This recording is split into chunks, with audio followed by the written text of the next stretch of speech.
Segunda parte de La Mañosa de Juan Bosch. Los vencedores.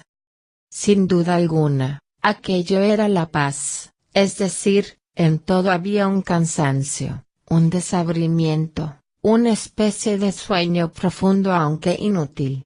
El sol lamía los montes distantes, los dormidos caminos y los bohíos escasos.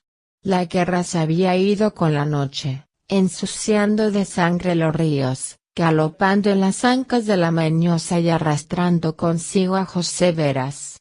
No volvían los hombres que habían abandonado el quicio de sus casas, el machete al brazo, la carabina a la espalda, a pie o con el espinazo de algún penco bajo las piernas, pero había paz.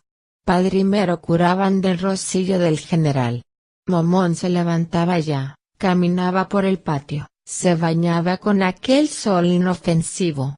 No estaba bien del todo, porque tenía en la cara un color de caña madura y los huesos le salían de entre la carne como piedras, pero Momón se estaba curando.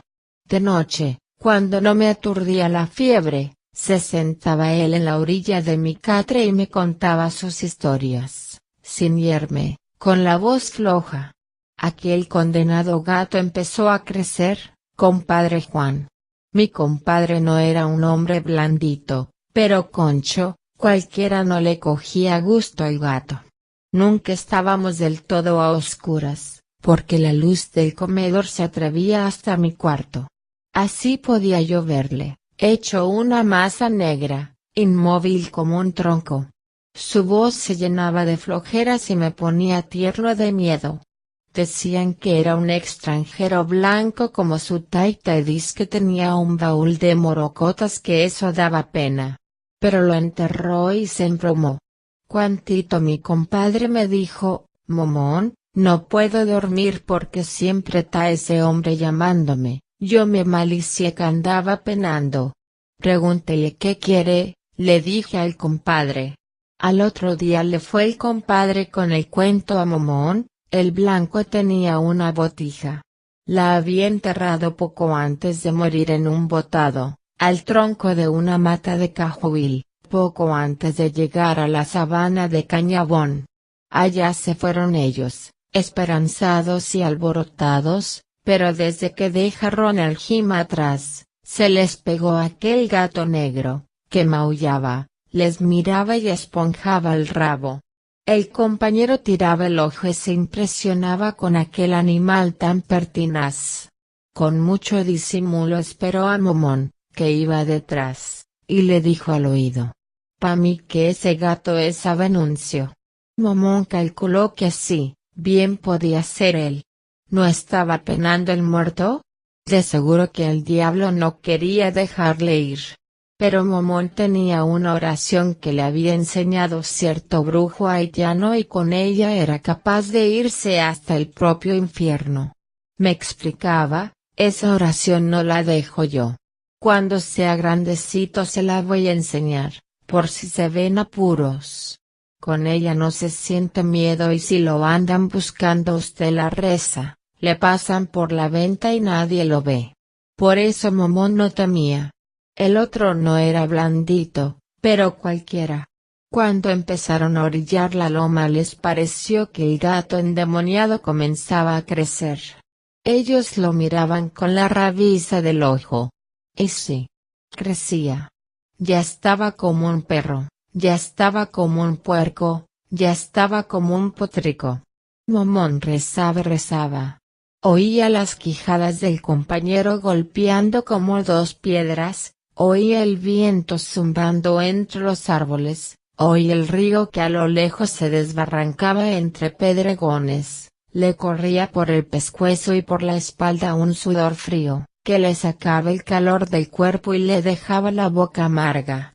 Se hacían los fuertes, acorralados entre su miedo y la noche, pero llegó un momento en que ya no pudieron más porque los pies se les fueron haciendo pesados y eran como pilones de madera verde. Agarrado a él, el compañero temblaba. Se atrevieron a volver la cara. Pegado a ellos estaba el gato, grande como un caballo, con los ojos encandilados como dos fogones, el rabo esponjado como un pino. En ese instante, cuando la voz de Momón sonaba ronca y angustiada, vi una sombra crecer en la puerta. Se me erizó la piel, se me enfriaron las manos y los pies, un grito cortante me ahogaba. Momón callaba y miraba y me sujetaba una pierna. Se movió la sombra y sentí que el grito me desgarraba por dentro, se me agigantaba en la garganta. No pude con él y sentí, al vaciarlo, que me dejaba exhausto. Me pareció que papá corría sobre mí. Pero no era papá, porque tenía los ojos encandilados, y era grande como un caballo y tenía un rabo esponjado como un pino. Después, además del miedo, toda la noche empezó a caerse sobre mí, igual que si hubiera sido de tierra seca. Y junto con ella, la mano de papá, untada de aguardiente con romero.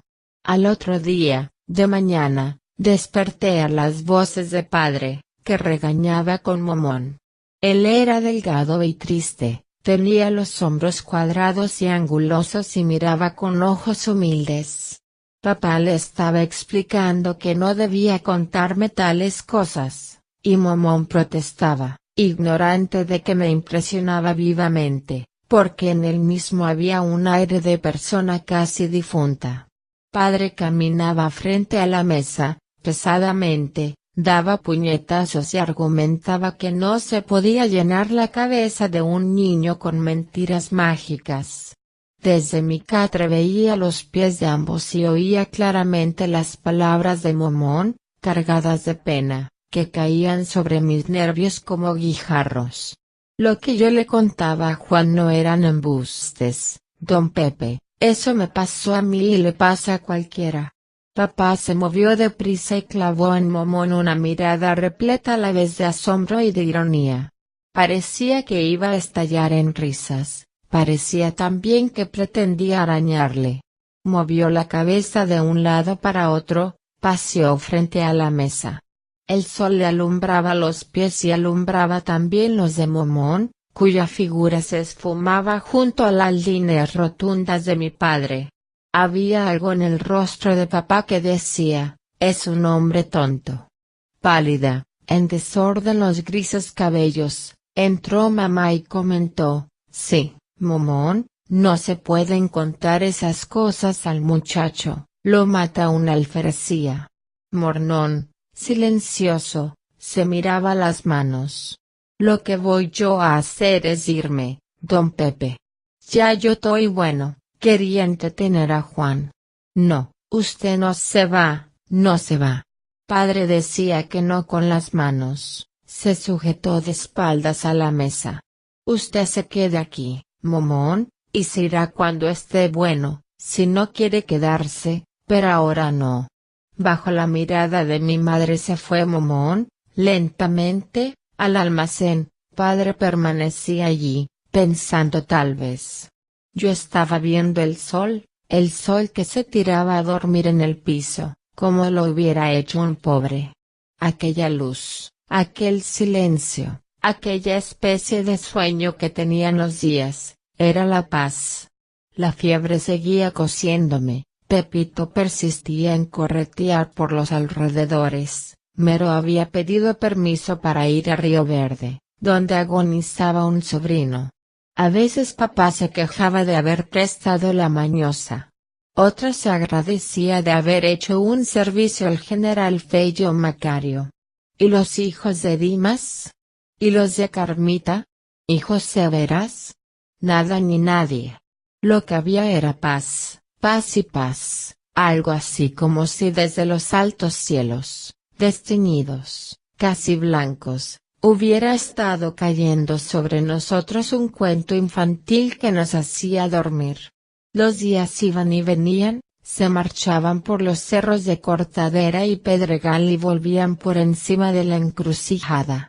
Uno de ellos, cuando la mañana de vidrio nadaba sobre los potreros, me levanté para ir al comedor. Me sentí vacío, alto y transparente. Era como si la claridad, el silencio y la soledad me hubieran chupado la vida. La cabeza se me iba en círculos amplios y veloces, todo me daba vueltas, la habitación, las sillas, las mesas. Las puertas cruzaban ante mis ojos huecas, vacías, muertas. Me recogieron en el suelo y me llevaron al catre, entre el llanto de mamá, el susto de Pepito y las voces de mi padre. Era yo como un saquito de huesos que pugnaban por desunirse. Momón me acompañó todo el día y papá se estrujaba las manos mientras llegaba Simeón, a quien mandara buscar. Y eso era la paz, la somnolencia gruesa, las puertas muertas, la luz borracha, las historias de Momón y el silencio grave de los otros. Pero una noche. Llovía sobre los montes, sobre el camino, sobre los ríos. La lluvia cerraba los horizontes distantes y cubría las distancias cercanas. El agua tamborileaba sobre el zinc, roncaba en el alto espacio negro y llenaba de rumores la vasta casa de madera. En mi habitación estaban, bajo la rubia luz de gas, mi padre y Momón, mamá y Pepito. Momón se había sentado sobre una caja vacía, tenía los codos en las piernas, la cabeza entre las manos, los ojos entornados, y hablaba. Ese era un monteo muy serio, don Pepe. No más hizo la noche de entrar y ya estaba negrecita como fondo de paila. A Blanquito le dije yo, mire a ver, compadre, si colgamos las hamacas en buen palo. Pero él dice que ni se veía las palmas de las manos. Me costó a medir tentando los troncos, entonces se le ocurrió a él prender candela. Sacó del seno una cuavita que teníamos, la quemó con un fósforo y recogió unos palos. Y Cristiano. ¿Quién lo mandaría a hacer eso? Estaba la candela lo más alegre y nosotros contentísimos, cuando en eso oigo un pitido. Compadre Blanquito le dije, prepare su carabina, que para mí andan las reses por ahí. Momón contaba una historia de montería. Era en las altas lomas de Bonao, hacia el sur, aquellas son tierras negras como el hierro, de tan tupida vegetación que el sol cae muerto de cansancio sobre los recios árboles antes de poder besar el suelo. Por entre aquellos troncos espesos andaba Momón con un tal Blanquito, en busca de reses y marronas. Decía Montón que estaba deshecho y que le abrumaba el monte, cerrado de árboles.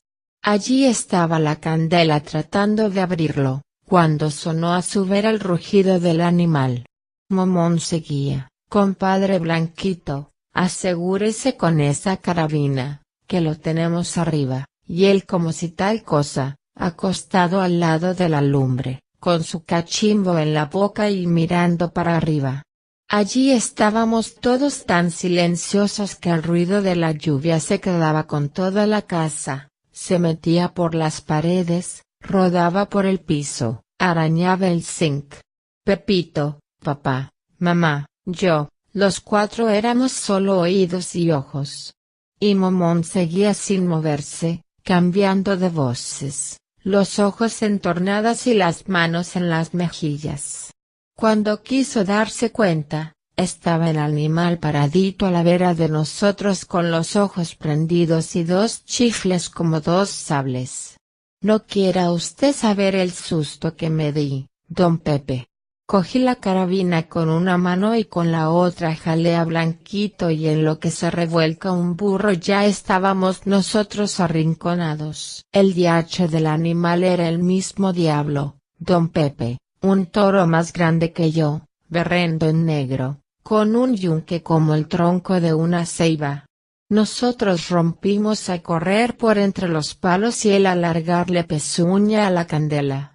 Saltaban las brasas arriba de él, y él metiendo el escacho. Muertos del susto estábamos y sin poder correr por entre ese monte más negro que el carbón y tupido de bejucos.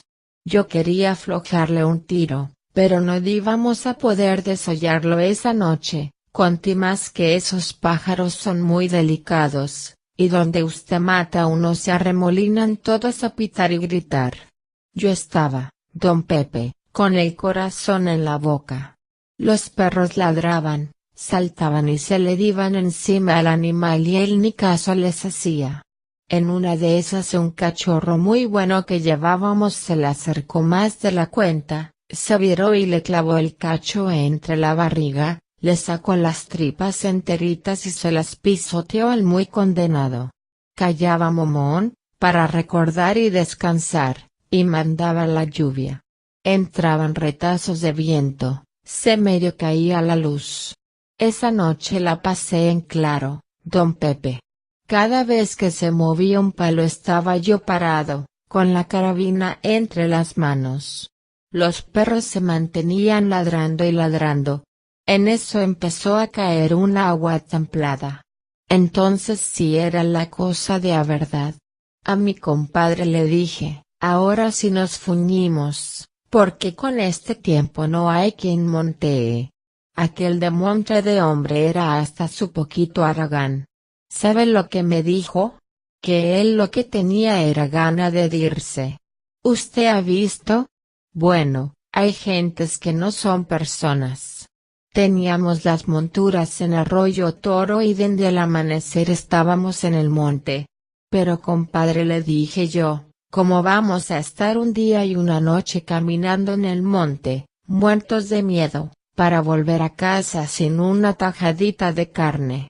Momón sonreía y miraba a mi padre. Hay gentes que no son personas, don Pepe. En eso, glom, glom, glom. Mamá miró en redondo, papá irguió la cabeza y se murió para todo aquello que no fuera el ruido. Momón se puso de pie, llenando de sombras un rincón. Están llamando, dijo. Y padre y él salieron, mientras madre los veía desde la puerta. Oíamos cuando la abrieron y los oímos retornar enseguida. Entraron con un hombre bajito, oscuro y sólido. Sacudía el sombrero contra los pantalones, desde los que caía el agua a chorros. Una sonrisa ancha, amarilla y sana le ponía los pómulos altos. Siéntese, dijo padre. Pero el hombre se miraba los pantalones, las manos, la camisa, se le veía que no quería mojar la silla. Papá insistió y él se sentó en la caja que ocupaba antes Momón, bajo la horadante mirada de mi madre. Estuvo buen rato callado, ojeándonos, observándonos. Esperábamos que iba a pedir posada, a decir que no podía llegar a su destino con semejante tiempo, pero nos sorprendió a todos, preguntando de pronto, signo de interrogación abierta: ¿es usted don Pepe? Sí. Padre se acariciaba el bigote. Tengo que decirle una cosa, pero. Papá le invitaba, diga. Es a usted, solo rezongó él. Madre quemaba a papá, Pepito quemaba al hombre, Momón quemaba a madre, entre todos me hacían arder. Dígalo aquí, no tenga miedo, recomendó padre. No, don Pepe, es asunto delicado. Padre nos señaló, estos son mis hijos, esta es mi mujer, este es de la casa. El hombre alzó unos ojos dudosos hasta Momón. Signo de interrogación abierta: ¿de dónde viene? Era papá quien había preguntado. De arriba, dijo, señalando indecisamente hacia el este. Signo de interrogación abierta: ¿del Bonao? No me comprometa, don Pepe. El hombre tenía la cabeza baja y le daba vueltas al sombrero, con aquellas manos gruesas, cortas. No tenga miedo, diga. Entonces el hombre alzó la frente. Usted tiene aquí un caballo rosillo. Papá dijo que sí con la cabeza. Bueno, yo vengo a buscarlo. Momón comentó, anja. Vuelve la fiesta. Signo de interrogación abierta: ¿a buscarlo? Inquirió madre. Sí, a buscarlo. Ustedes saben ya. Padre se puso de pie. Venga, ordenó al hombre. Y por la estrecha puerta lo llevó al comedor, por donde andaba rodando el ruido que la lluvia metía bajo el zinc. Cuando volvieron, escondía papá los ojos, pero se notaba que desde ellos se le estaba cayendo una mortificación. Momón dijo, necesitamos buscar el rocillo del general. Y Concho. Con esta noche sí no creo que lo topemos. Padre tenía una mano embolsillada y la frente caída. Pero este hombre no puede esperar a mañana. El recién llegado tenía los ojos regados en toda la cara. No puedo, no, tengo que irme esta noche sin falta. Ya está, suerte a que está lloviendo. Mamá cortaba al hombre a miradas. Bueno. Momón se había sacudido las manos. Yo voy a buscarlo, si hace falta. Pero usted está enfermo, Momón, objetó mamá. Signo de exclamación abierta. Falta que hace mero aquí. Lamentó padre. Efectivamente, hacía falta. Solo él conocía como su casa el pedazo de potrero donde estaba el caballo Rocillo. Tanto lo había caminado que a tientas podía meterse en él sin tropezar y sin torcer el rumbo. Signo de interrogación abierta. ¿Sabe dónde duerme siempre? En el tronco del higuero. Signo de interrogación abierta. ¿Para allá? Momón señalaba al oeste. No, papá, no, atajó Pepito. Su manecita hablaba tanto como su boca. La voz se metía como punta de cuchillo en aquel roncar terrible de la lluvia. Ayer tardecita estaba por los alambres que dan al caimito. Padre se rascó la cabeza. ¿Dónde diablos estaría ahora ese animal? Y aunque fuera de día, no era una barbaridad meterse entre las altas hierbas de Paez, bajo la loca lluvia, a buscar un caballo que estaría escondido sabe Dios en qué rincón. El recién llegado se adelantó, siempre en las manos del sombrero. Enséñame dónde está el vaso, que yo lo busco. Madre ya no pudo impedir que sus ojos destruyeran al intruso. Supimos que volvían porque la lluvia no pudo ahogar el chapoteo del caballo en el patio. Momón entró tiritando. En la puerta de mi habitación lo sacudió una tosecita menuda. Dijo que había costado trabajo encontrar el animal, pero que aquel hombre era endiablado, ni que se hubiera criado en el potrero, lo anduvo de arriba abajo, sin tropezones, sin equívocos. Papá estuvo hablando con él allá en el almacén. A poco de haberse ido, me fui metiendo en el sueño suavemente, como una hoja seca que planea desde el árbol al camino. Sé que desde lejos me llegaba la voz de papá, otra vez estos líos, otra vez. Y durante 2 días estuvo Momón quejándose, decía que sentía la cabeza crecida y que un viento malo se le había metido en la espalda. Al tercero no pudo levantarse y cuando padre fue a ver qué le pasaba lo encontró ardiendo de fiebre, rojo, resecos los labios y brillantes los ojos. Tosía y tosía sin descanso, a ratos le oíamos gemir, a veces hablaba de manera atropellada y en alta voz. Deliraba, cosido por la calentura traidora. Mamá se mortificaba, recogió hierbas viejas, especias y no sé qué más, se metió en la cocina y volvió después con una tisana. Papá no quiso que la llevara ella misma, arguyendo que debía cuidarse por nosotros. Decía él que más tarde o más temprano, Momón estaba llamado a morir del pecho, porque aquel balazo le había malogrado un pulmón. Yo no entendía qué quería decir él con eso de morir del pecho. Solo sentía la enfermedad de Momón porque me hacía falta. Él arrullaba con sus charlas mi sueño, él me acariciaba la quemada cabecita, cuando la enfermedad me removía las entrañas, él me velaba, él me cantaba merengues movidos, él me cargaba cuando, estando aliviado, me emperraba en ver el patio o los potreros. Estaba quebrantado, tirado en el oscuro almacén, a solas con su dolor, gimiendo y retorciéndose, y a mí me dolía su soledad. Le había hecho daño aquel corretear de noche en busca del caballo, bajo el agua, y según entendía por las palabras de papá, nunca más se levantaría del lecho. Con muchos días de anticipación lloré sin consuelo la muerte que le anunciaban a Momón. Antes de la semana estaba flaco, descolorido y laso. Los huesos de la quijada, los de la sien y los del hombro le hacían filos. Tenía la mirada humilde y despavorida, los labios amarillos e inmóviles. Seguía tosiendo y al hacerlo se agarraba el pecho con dedos crispados. Carmita venía a diario, Simeón le acompañaba en las primas noches y trataba de alegrarlo con cuentos picarescos, mamá seguía haciéndole tisanas, pero papá se mantenía alejado y no quería que nosotros entráramos al almacén. A menudo murmuraba con mamá, en la cocina o en el patio. Aquellas murmuraciones se referían a la inconveniencia de tener a Momón en casa. Estando así, abrumados todos por el malestar de aquel hombre, a quien habíamos recogido herido sin sospechar que íbamos a quererlo, llegó una tarde Mero.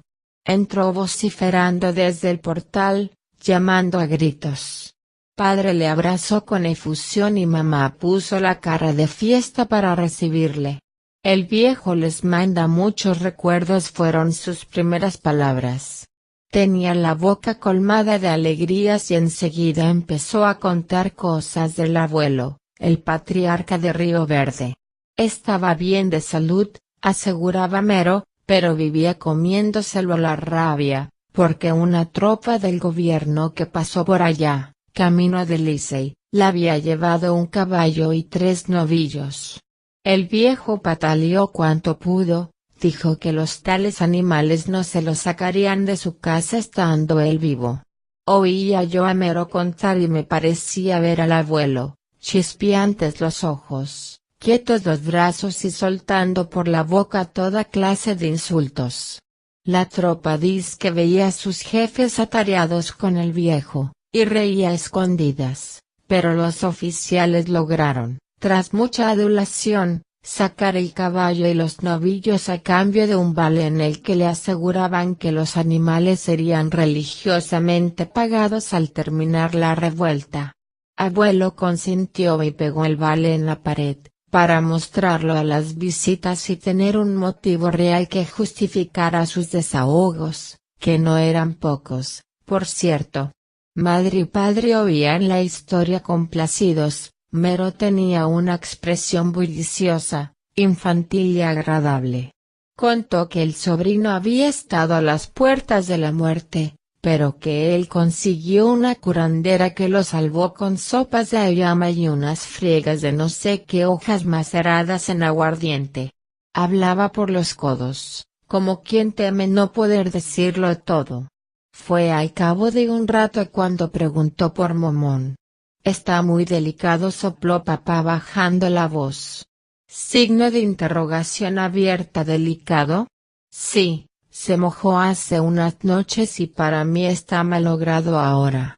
Mero movía la cabeza en redondo, manifestando su pesadumbre, casi sin hablar le indicó mamá que estaba allí, en el almacén, y con pasos livianos, destocado, respetuoso. Igual que quien se acerca a un cadáver, Mero fue entrando hasta detenerse junto a Momón. Le contempló apenado, movió los labios en un gesto cansado y dudoso y tomó de la misma manera para decir, no lo salva nadie, don Pepe. Yo sentía que otra vez me nacía adentro un dolor lacerante, un desconsuelo incolmable.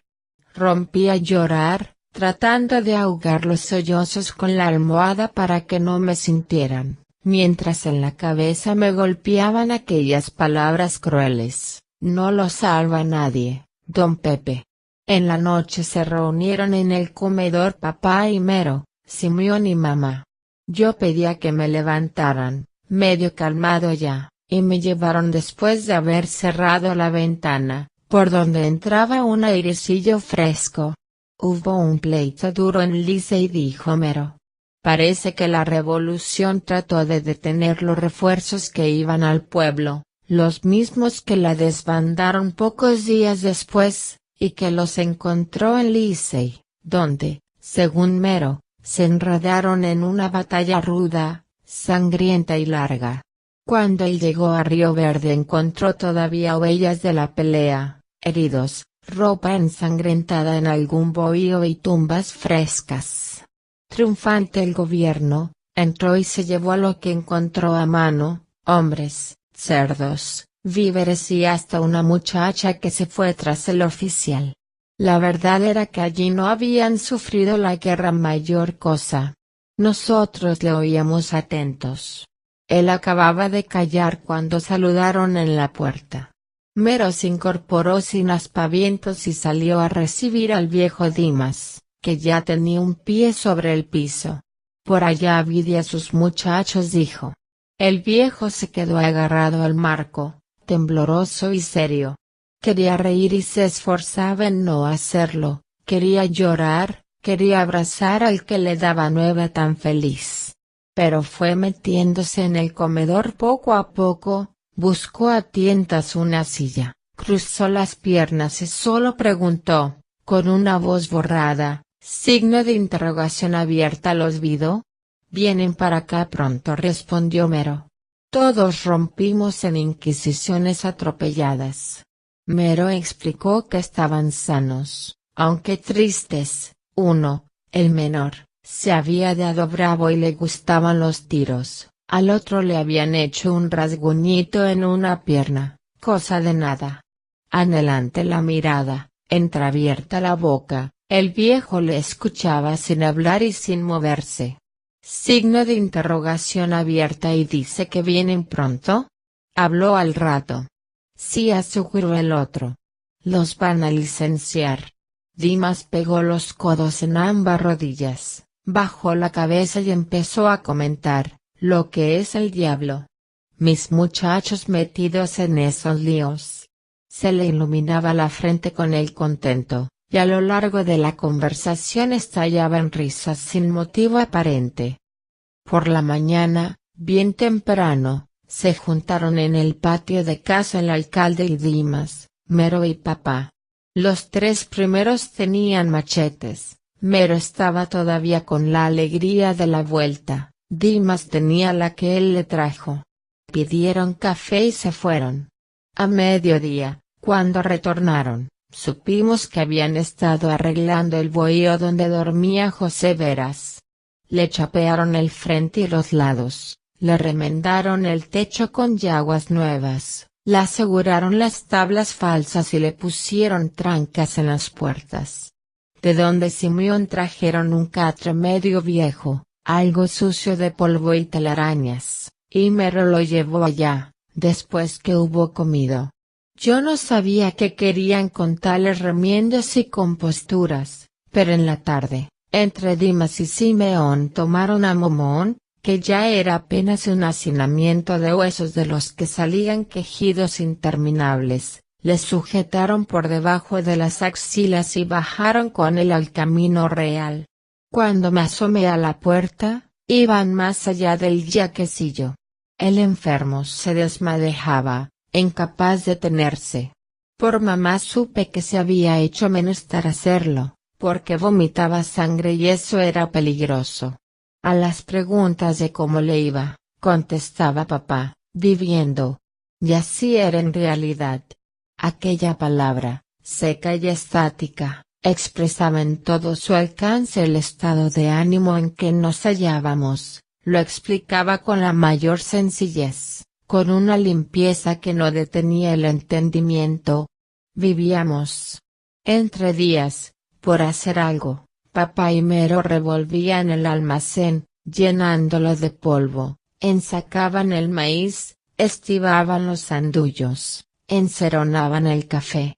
Decía padre, como justificando su innecesaria actividad, que había que ir preparando un próximo viaje, el que haría tan pronto como volviera la mañosa. Ya no podía tardar puesto que el general había mandado por el caballo, pero el hecho de pedirlo de manera tan discreta, tan escondida, tenía una significación enorme. Sospechábamos que él retornaría pronto y la sospecha nos abrumaba, es decir, abrumaba a papá y a mamá, que a Pepito y a mí lo que nos preocupaba era la seriedad con que ellos comentaban sus recelos. ¿Cuántas veces les era posible? Se detenían secreteando, en el patio, en la casa o en la cocina. Se conocía que nadie debía darse cuenta de lo que hablaban. De noche les escuchábamos rumorando en su habitación, discutiendo en voz baja, hasta que la oscuridad ahogaba el insomnio. A nosotros nos llegaban retazos de esas conversaciones, Dios no lo quiera.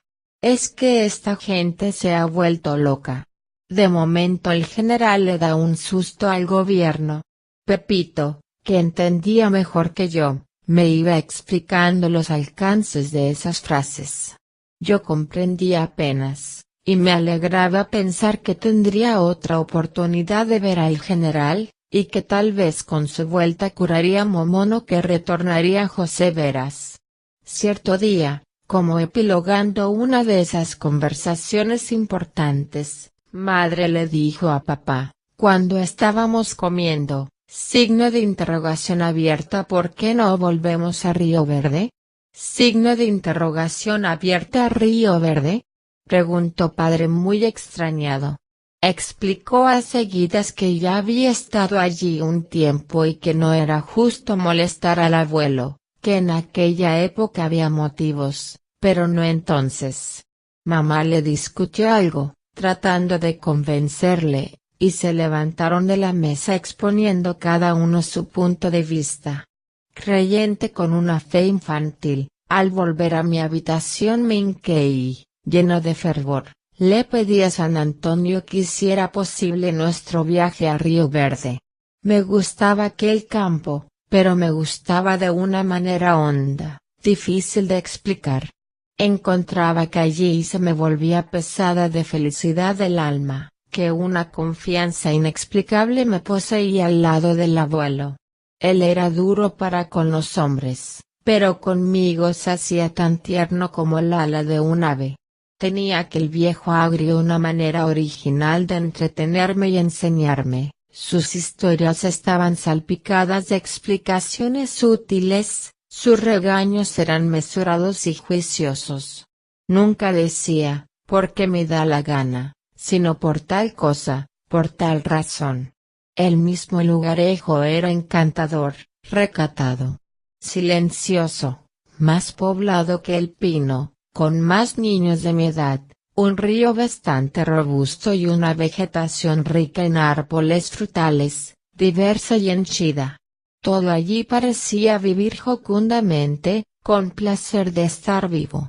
Río Verde no estaba echado, como el Pino, a la orilla de un camino común, sino que tenía uno para sí, uno que terminaba poco más adelante de la casa de mi abuelo, un camino que se desprendía del real, lo que evitaba vivir con el ojo de todos los caminantes puestos sobre uno.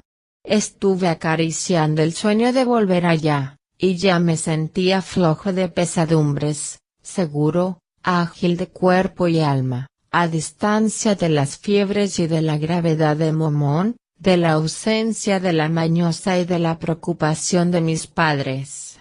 Pero a la hora de cena, como mamá tocara de nuevo el tema, papá le contestó de manera definitiva, diciéndole que no había que pensar más en ello.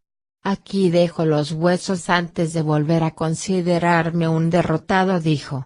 Le lucían los ojos de extraño modo, y yo sentí que adentro se me elevaban los escombros de una ruina nueva.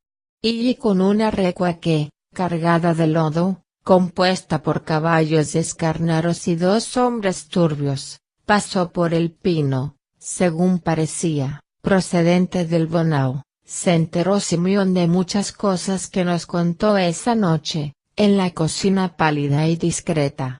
Esa gente que iba en derrota, explicaba él, cogió por estas lomas, porque después les era fácil descolgarse y caer en el bonao.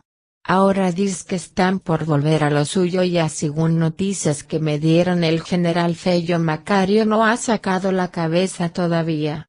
Ustedes verán cómo el diablo se menea otra vez. Papá, que tenía su temor, que presentía muchas cosas y que trataba de esconderse a sí mismo tales presentimientos, empezó a echarle nudos a la conversación. Yo no creo que sea posible eso, Simeón. La revolución quedó deshecha para siempre. Fue un golpe muy duro. ¿Creerá usted eso, compadre? Pero yo que conozco las vueltas del mundo le aseguro que vuelven, y si vuelven no los para nadie. Signo de exclamación abierta. Dimas gruñía. Sus hijos estaban en el pueblo, permanecían atados a la suerte de la paz. ¿Cuántas veces se quebrara esta? Se le quebraba a Dimas el corazón. Pa' mí que debieran dejar ya esas caballas. Total, nosotros no cambiamos si no es para mal. Sube y el precio del tabaco igual, sube el otro, y lo mismo. Lo más que pueden hacer con nosotros es reclutarnos y llevarnos a un pleito pa' que nos maten como a perros. Cuando están por armar sus desórdenes, todo se les vuelve ir de casa en casa, diciendo que nosotros los del campo somos los hombres, que si la revolución triunfa nos salvamos, que si esto y que si aquello. La cara patriarcal y conforme de Dimas se llenaba de una amargura plena, de un aire de dolor impresionante por lo callado. Suerte he tenido yo, comentaba Mero. Andando arriba y abajo y siempre me he salvado de una recluta de esas. Y agregaba, por allá, por casa, todos perdían el juicio por andar con su revólver y caer en una desocupada. Gracias a Dios, nunca he usado eso. Con nadie me meto pa' que no se metan conmigo, y no le ando atrás a ningún general de esos que entusiasman a uno, y después, cuando suben. Si te he visto no me acuerdo. Padre, aprobando con la cabeza, mantenía una expresión cerrada. Signo de interrogación abierta. ¿Pero volverán? Sí, compadre, hablaba Simeón, vuelven. Todo es que Fello Macario toque una corneta. Hombre endiablado. Decía Dimas. Así era, hombre endiablado, que no sabía vivir si no era volcando sobre la tierra montoneras de vidas, que removía los más oscuros instintos de sus prójimos y los arrastraba tras la cola de su caballo Rosillo, que había nacido capitán como José Veras había nacido ladrón. Muerto parecía el campo, lánguido los caminos, innecesario el cielo, sobrante el sol. Las fiebres se me crecían dentro de la carne otra vez, me lanzaban en abismos de delirios, me hacían la sangre agua. Papá meditaba cerca de mi catre, mamá correteaba de la cocina a la casa, Simeón chupaba su roñoso cachimbo, Dimas movía la cabeza, como si hubiera sido la rama de un árbol. Entre sueños oí decir que Momón se secaba por momentos, y que ya apenas le quedaba un rinconcito de vida en aquellos pulmones destrozados. También él estaba padeciendo, en su bohío, a solas con aquel pensamiento radiante, dígale a mamá que yo estoy bueno y sano. Siempre, como una pesadilla, oía esas palabras y le veía en el instante en que se movió para decirlas. Quería hacerme la idea de su madre y me la figuraba igual a una vieja que conocí en Río Verde, Eloísa la de frente a casa, Eloísa, chiquita, arrugada, que andaba meciéndose y se mantenía cubierta con un chal negro de burda tela. En mis delirios se asomaba esa madre ignorada, la cual estaría esperando en el bonao la vuelta del hijo que estaba bueno y sano. Había momentos en que la fiebre me enloquecía materialmente, empezaba sintiendo que me alzaba lentamente de los pies y que la cabeza se me iba haciendo grande, grande, grande. Después se me tornaba pesada y tenía la impresión clara de que el cuerpo se alargaba fantásticamente. Más tarde me parecía que el cuerpo empezaba a evaporarse, perdiéndose en el aire, desdibujándose, hasta que solo quedaba sobre el catre una cabeza descomunal, roja, monstruosa. Unos sueños macabros empezaban a rondar en torno a ella, aves gigantescas, mariposas de alas duras y enormes. Una culebra de escamas rojas y verdes se iba arrastrando poco a poco, con mirada ansiosa y temible. Gritaba, hablaba, daba voces. Mi padre y mi madre acudían, pero se transformaban en seres pavorosos, estiraban los brazos para ayudarme y aquellos brazos se tornaban visiones dantescas, hablaban y sus palabras tenían sonidos fúnebres, extraños. Por lo regular, despertaba frío de miedo, con la garganta repleta de gritos. Miraba en redondo, y todavía con los ojos abiertos sentía que tenía a mi lado las multiformes pesadillas que me asediaban antes. Mi madre me untaba aguardiente con romero, me hacía oler ajo, por si tenía lombrices, me acariciaba y me hablaba con voz doliente. Cerca estaba padre, gruesa la expresión y en la mano la frente. Cuando las fiebres cedían al cuidado de mamá y podía levantarme, era tan débil como la llama de la vela expuesta al viento. Sentía la voluntad anulada y me parecía vivir lejos de mi propio cuerpo. Entonces amaba el sol, sobre todo el sol, me divertía cualquiera futileza, adoraba los colores, el canto de los pájaros y las flores. Con pasos inseguros caminaba por el patio, me iba hasta el naranjal a recoger azahares, me apoyaba en los espeques del portón para visorar el camino.